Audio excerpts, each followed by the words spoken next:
中国問題特別委員会のマイク・ギャラガー委員長は、中国共産党は新疆ウイグル自治区でウイグル人を大量虐殺している。そしてこの大量虐殺は新疆ウイグル自治区にとどまっていない。中国共産党はハイテク全体主義支配のモデルを熟達させようとしている。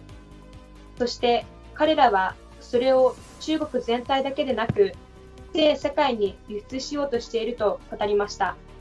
詳しくは VTR をご覧ください。Human rights continues to be a major problem for the Chinese Communist Party. The CCP is currently sponsoring a genocide against a Muslim minority, the Uyghurs, in Xinjiang province. The West acknowledges that this is a genocide. What do we need to know about the values of a government that is willing to commit a genocide on its own people?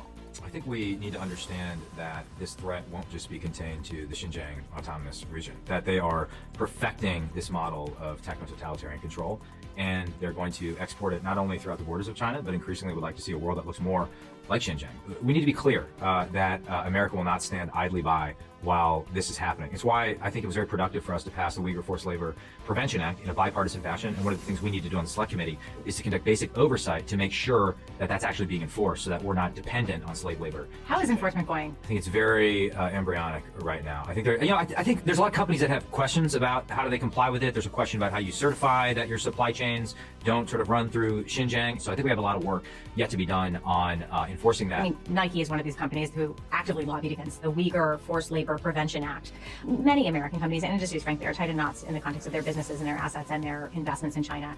One is the NBA, another is Apple. In 2020, you said, I think we have to subpoena the CEOs of Apple, Hollywood executives, and the NBA just to get a better understanding for the American people about how China is leveraging its economic power to coerce American citizens and craft certain narratives that are really damaging around the world. Tell me more about that. Well, I think we saw this with Hong Kong play out in the NBA in particular. And the concern seemed to be, well, let's not compromise the business that we have in China.